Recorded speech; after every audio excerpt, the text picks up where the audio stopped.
Chapter 5. So Dagwood says, but Blondie, I want to take a nap. It was Sunday morning, and Charles was reading comics to Buddy. Buddy loved stories. It was their tradition. Snoopy was Buddy's favorite cartoon character. They loved comics, not just the Peanuts, too. The Bean loved stories as well. He was listening on to Charles. He loved to hear stories about Garfield the best.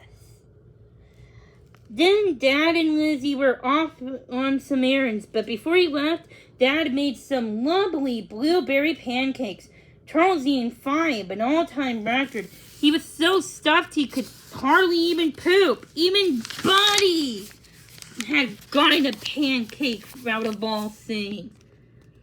One that slipped out of the pan when Dad flipped it. That pancake was good. Bunny loved special treats like that. But the best treat of all was just hanging out with Charles. Bunny loved the way Charles patted his ears while he read out loud. Life was good. Maybe later they could go outside and play some games. Charles, Mom called. Sammy came over. When Charles came to the kitchen, he found Sammy already sitting at the table finishing a pancake.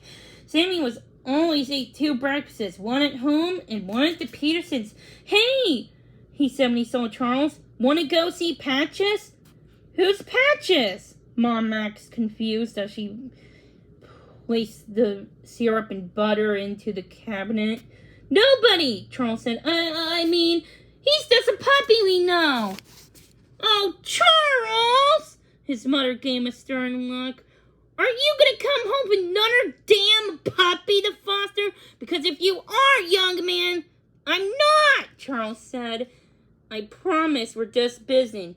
Okay. Mom didn't look totally convinced. Charles didn't want to tell Mom all about Patches quite yet.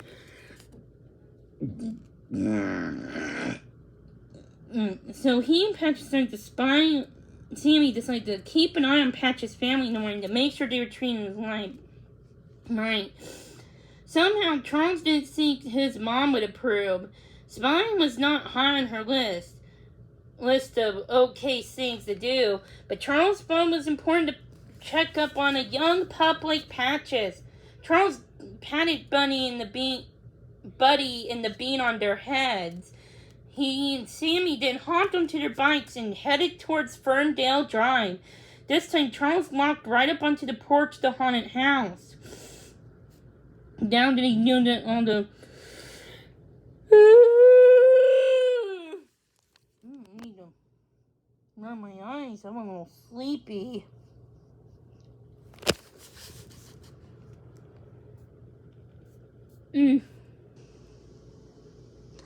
This time, Charles walked right up on the porch to the haunted house. For now, all he knew that the moaning sound came from Patches, and not from a ghost. He felt safe.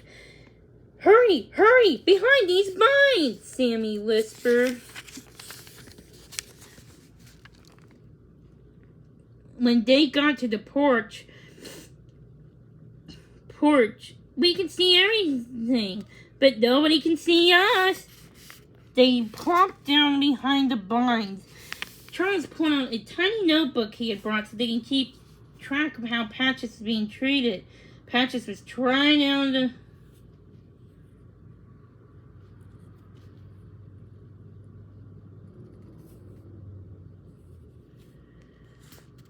at the time. But he wasn't crying this time. He was getting a bit of attention. First 2 kids came out of the house, a boy and a girl who were about Lizzie's age. The girl patted Patches when she passed him on her way to get her bike out of the garage. The boy didn't pat him, but he said, "Hey, Patches!" Charles could tell that Patches would have liked a little more attention. The kids jumped into their bikes and scampered off into the street. Charles made a few notes, and a few minutes later, a lady came who was the kid's mother, came in and filled up Patch's water bottle. His tail wagged as she placed it down for him.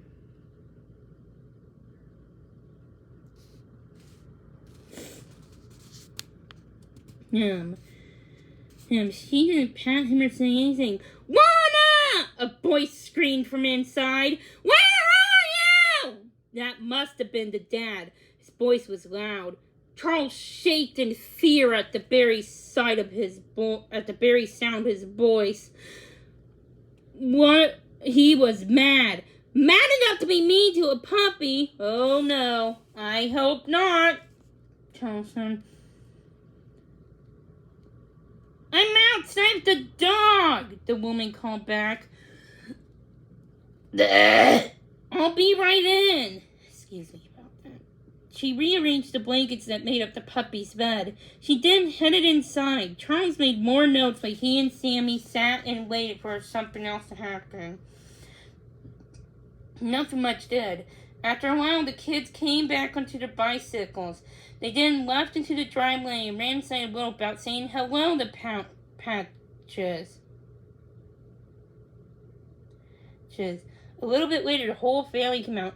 Oh no! Charles whimpered when he saw Dad. He was a chubby, big guy. Football player, big! And he was frowning. He didn't even glance down at Patches. "Let's go, brats," he said to the kids. "We're late!" The family piled into the car and drove off without saying goodbye to Patches. As the car disappeared, Patches began to howl. "Woo! Woo!" Charles didn't even stop to write any notes.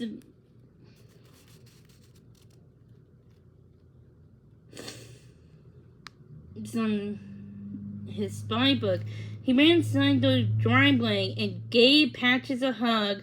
"Oh, you poor thing," he muttered into the soft fur of the puppy's neck. "All you want is more attention." Woof, woof. It felt so good to be hugged. Patches snuggled into the boy's arm. Ruff, ruff. He would have stayed there forever. "Charles, look out!" Charles looked up. Sammy was standing on the porch waving both arms. "Charles, somebody's home!" he said. "Oops!" Charles gave Patches one last squeeze.